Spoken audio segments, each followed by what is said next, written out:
Esa es cosa juzgada como tal y decida. No hay forma alguna que el Tribunal Constitucional pueda generar una nulidad de oficio y revertir su fallo y ordenar que el señor expresidente tenga que regresar a penal. ¿Qué tal? Muy buenos días. Gracias por la entrevista, César. Bueno, ¿cuál es tu apreciación inicial de todo esto que está pasando? Porque entiendo yo que en las próximas horas va a haber un pronunciamiento del gobierno, aunque ya hay un adelanto respecto al tema por parte de la señora Dina Boluarte de que se atendió, ¿no?, este tema por mandato del Tribunal Constitucional. Y ella dice, o asume, ¿no?, que se tiene que poner por delante el fuero interno. Bueno, en líneas generales yo considero que ya el Ejecutivo ha dejado un mensaje. Y el mensaje es respetar los pronunciamientos del máximo intérprete de la Constitución. El Tribunal Constitucional no solamente en una conformación de magistrados, sino en dos conformaciones, distintos magistrados con elevada trayectoria académica y profesional sostuvieron de que debía darse la viabilidad al indulto humanitario. Más aún, en la segunda conformación se dejó claro, completamente establecido que existe un límite de convencionalidad donde el derecho internacional no puede interferir o sobrepasar la soberanía estatal. En el caso concreto, decidir a quién se libera y a quién no se libera. Bueno, este tema de la convencionalidad, ¿no? Se habló ampliamente de este criterio para que esto no se aplique. O sea, para que no se le concediera libertad a Alberto Fujimori, sin embargo se dejó de lado.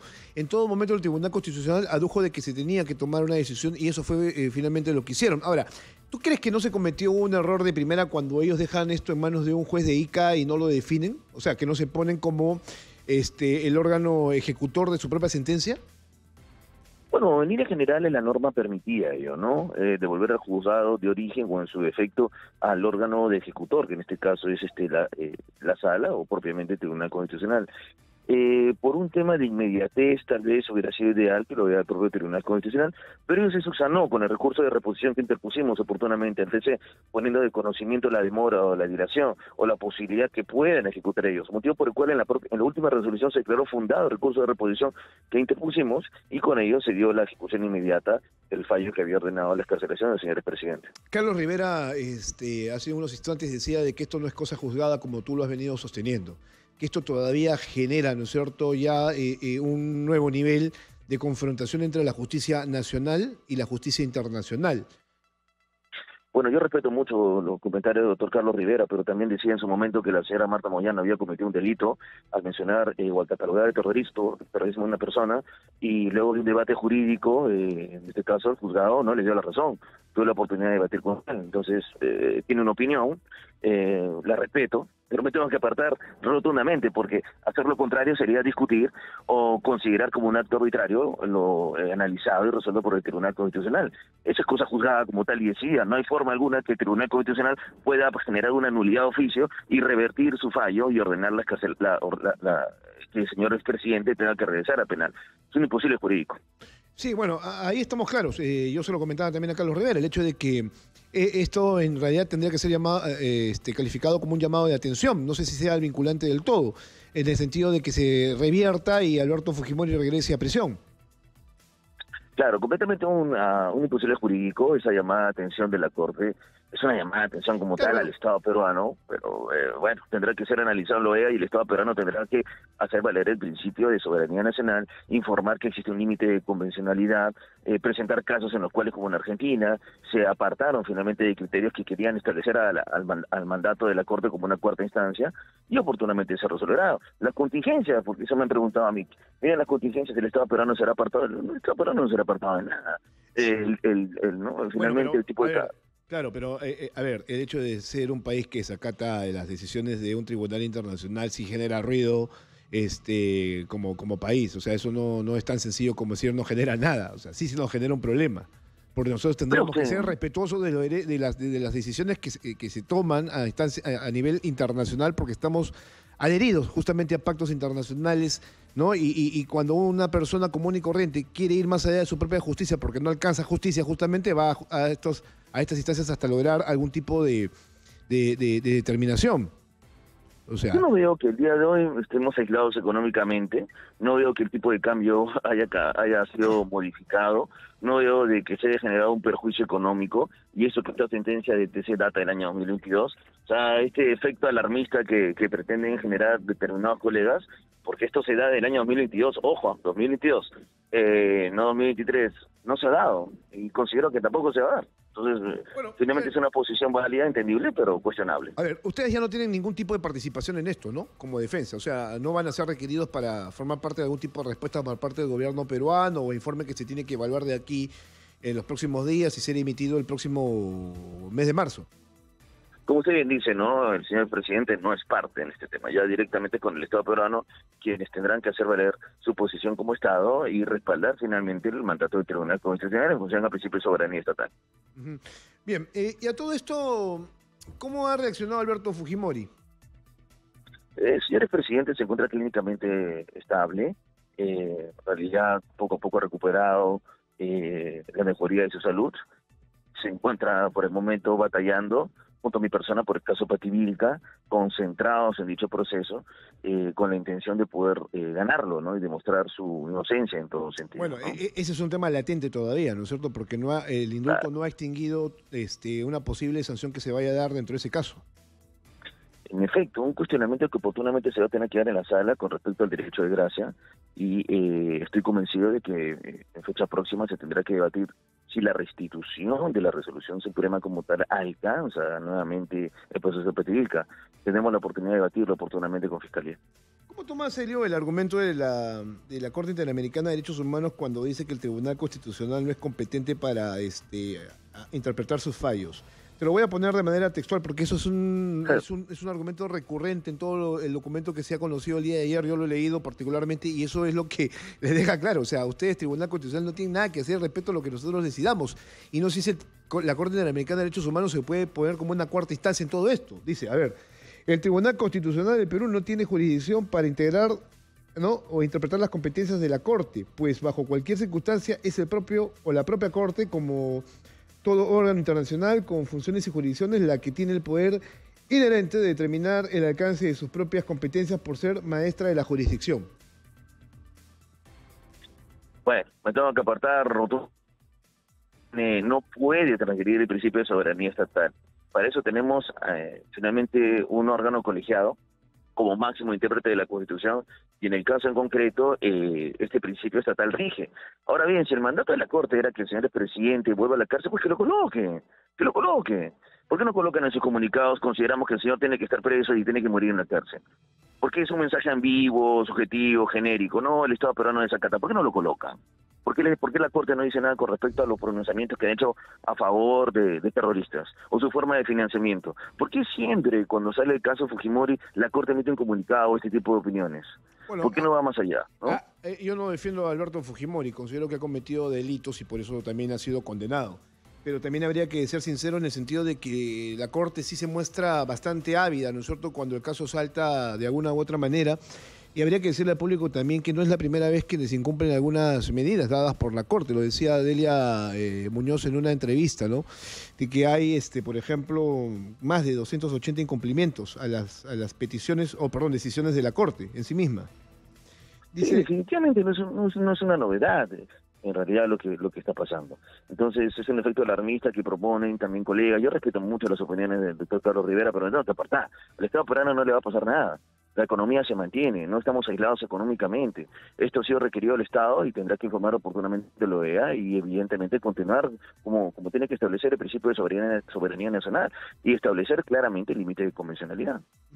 Bien, bueno, vamos a ver en todo caso cómo es que se pronuncia el gobierno. Va a haber un comunicado en las próximas horas, creo que está elaborado por el Ministerio de Justicia y la Presidencia del Consejo de Ministros, atendiendo de primera mano este tema, ¿no? Es que el término desacato ha llamado poderosamente la atención, entonces no sé qué vaya a pasar. Imagino también que habrá un pronunciamiento del Tribunal Constitucional defendiendo sus propios fueros, ¿no? Claro, definitivamente. Tendrá que emitirse un informe y, ¿por qué no requerir que un magistrado del TC pueda sustentarlo? Estoy convencido de ello. Como tal, es un punto fuerte con respecto a la defensa del Estado peruano y será un momento histórico donde se pueda dejar por constancia que tiene que prevalecer la soberanía estatal. La Corte no puede decidir a quién se libera y a quién no, y quién tiene que morir en la cárcel y quién no. Eso está mal. En el propio nombre, Corte Interamericana de Derechos Humanos, ¿cómo pueden permitir ello? Me tengo que apartar rotundamente lo que hacen, pero confiamos en que la justicia nos va a dar la razón como lo viene dando. Lo que pasa es que la Corte Interamericana de Derechos Humanos en todo momento ha señalado que ese indulto fue mal dado, que no hubo un criterio de humanidad para darle o concederle este beneficio. Y yo también soy de los que piensan, por ejemplo, de que un indulto, ¿no es cierto?, es una gracia, es la capacidad que tiene el presidente de manera constitucional para poder tomar una decisión respecto a una persona y que esto no hay mayor discusión. Creo que lo dice la Constitución de esa manera. Pero hay quien dice que no, que el indulto tiene ciertas limitaciones. Bueno, completamente respetable, pero el indulto humanitario como tal, establecido en la Constitución, es una facultad del Ejecutivo, del Presidente de la República, y como tal, tiene la potestad de hacerlo. Lo que hace la Corte es establecer requisitos adicionales, como por ejemplo pedir perdón y el pago de la reparación civil, algo que tengo que apartarme. O sea, una persona que no tiene dinero, tiene 87 años y está a punto de morir, tiene que pagar una reparación. Si no tiene y está preso, ¿qué hacemos? ¿Se muere en la cárcel? No, son estándares internacionales que se encuentran completamente alejados de la realidad, ¿no? Por eso me tengo que apartar jurídicamente de ellos. Ok, vamos a dejar por un momento el caso de Alberto Fujimori. Me queda claro que en el corto plazo no va a revertirse la decisión que ya se ha tomado y que Alberto Fujimori va a permanecer en libertad, ¿no? Ahora, entiendo yo que todavía viene un proceso mayor. No solamente basta con el informe, dice que el Perú va a ser llamado a audiencia. Sí, definitivamente va a tener que rendir cuenta mediante un informe del Estado, sosteniendo su posición y los motivos por los cuales se viene cumpliendo o se ha cumplido la sentencia de Barrosel de la Cantuta, y explicar finalmente por qué se dio el indulto, en función a los motivos, por qué el acto administrativo se declaró válido y finalmente el procedimiento regular por medio del cual a nivel constitucional se le dio validez, ¿no? Afortunadamente estoy convencido de que se tendrá que sustentar ante la OEA. Bien. A ver, ¿cómo está el caso de Kenji Fujimori? En las próximas horas va a haber una audiencia para definir el tema de la apelación. Hay una condena que se dejó ahí que era de carácter efectivo por el tema de los mamanivideos. ¿Cómo está, para empezar, Kenji, no? Bueno, muy próximo a entrar a continuar con este tema del proceso penal del señor Kenji Fujimori, quien se encuentra completamente convencido de que tendrá que obtener un pronunciamiento favorable. La doctora Susana Velázquez realizará la oralización. No existe ningún elemento que pueda vincularlo directamente. Todo ha sido sostenido por una imputación recíproca, es decir, una imputación realizada a otra persona sosteniendo que el señor Kenji debía conocer. No hay ninguna vinculación directa. Bueno, y estamos convencidos que se logrará un pronunciamiento favorable. Hay que ser claro, tú eres su abogado, ¿no es cierto? Un tema además generado por su hermanita, ¿no? Keiko Fujimori. Bueno, yo tengo que apartarme lógicamente de ello. Yo me remito netamente a los temas jurídicos. ¿Pero por qué te apartas si es la realidad? Finalmente quien lleva a que su hermano sea parte de un proceso de investigación y luego un proceso penal fue Keiko Fujimori. No, yo me remito a lo que el expediente judicial dice. Bueno, yo lo que tengo, yo tengo dos visiones acá, una visión como abogado y una visión también como integrante netamente del círculo familiar y amical de la familia Fujimori. Yo lo que puedo dar fe es que la familia como tal durante los 4 últimos años que los conozco mantienen una unión familiar siempre buscando la salud de su padre, en comunión de esfuerzos. Por eso siempre lo resalté. Este tipo de mensajes como tal yo lo comprendo, los entiendo, pero me tengo que apartar porque no se ajustan a la verdad de los hechos, ¿no? Ok, a ver, ¿podría pasar que hoy Kenji Fujimori vaya a prisión o no? ¿Hay esa posibilidad? Lo descarto, en realidad los argumentos son muy fuertes, estoy convencido que podrán ser sustentados de manera contundente por la doctora Susana Velázquez en la medida que no hay ninguna vinculación. ¿Cuál es el argumento? Que nunca hubo una negociación política, tampoco un canje de votos, a pesar de que existe un video. Pero es que el lío, para empezar, ha sido absuelto con respecto al tema de Cuecho. Ha sido absuelto con respecto al tema de tráfico de influencia simulado. La pregunta es la siguiente: ¿por qué se le sanciona por tráfico de influencia real? Si vemos ahorita o escuchamos, bueno, ya vamos a entrar a bueno, pero si revisamos los audios, ¿en qué parte se menciona que el señor Kenji Fujimori otorga una obra, un proyecto no sé, económico? ¿En qué parte? ¿Dónde? No está, o sea, no se puede condenar a una persona por prueba indiciaria si no existe un elemento que pueda ser corroborado. Y ha sido sentenciado por tráfico de influencia real. Eran votos que se estaba sumando Pedro Pablo Kuczynski para evitar una posible vacancia. Ya, pero el tipo penal es tráfico de influencia real. O sea, concretamente, ¿qué es lo que ofreció? ¿Qué obra? Votos. Entonces, si vamos a la norma, Pero a ver, un congresista no da obras, o sea, un congresista legisla, eso no tiene nada que ver con obras ni nada por el estilo, ¿ah? Es que el tipo penal sí, pues está referido a tráfico de influencia real. Objetivamente, ¿qué Bueno, beneficio económico te doy, no? pero Entonces, yo me remito al principio de legalidad, ese ¿no? es un error en la tipificación del delito como tal. Le corresponderá a Fiscalía decir por qué lo tipificó. Sí, pero si eso es lo que se le imputa al señor Kenji y no hay nada que haya entregado, ofrecido económicamente hablando, entonces obviamente tiene que ser resuelto. Pero es que no entregaba nada económico, entregaba votos. Como lo que está pasando con los congresistas estos que están ahora vinculados al caso de Patricia Benavides. No, entregaron su voto a cambio, ¿no?, de beneficios legales, ya. ¿no?, en busca de impunidad. Perfecto. ¿Cuál es el beneficio que se le pidió concreto al señor Mamani?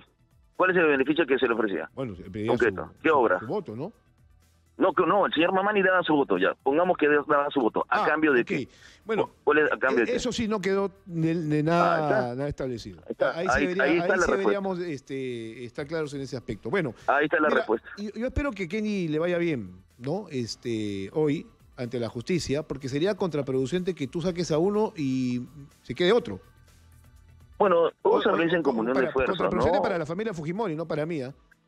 Bueno, acá se realiza una comunión de fuerzas, es un esfuerzo de abogados que lógicamente apoyan estas justas causas. La doctora Susana Velázquez es quien va a realizar la oralización respectiva. Para el caso del señor Alberto Fujimori, tengo que agradecer el apoyo constante de la doctora Yelena Loza, el doctor Salas Beteta, el doctor Abanto. Entonces, yo lo que quiero que se entienda finalmente es que acá lo que se busca es justicia. El objetivo principal es obtener justicia. Y considero rotundamente que en el caso concreto no existir, y lo hemos ahorita analizado brevemente, porque la sentencia es enorme, no hay ningún beneficio económico. Entonces el señor tiene que ser absuelto en todo sentido. Bueno, pero a ver, sería para ti contradictorio, ¿no es cierto?, que Alberto Fujimori haya salido y que al final la justicia termine dejando a Kenji. Sería injusto. Sería injusto. Bueno. Sí, sería injusto. Gracias, Helio. Un fuerte abrazo.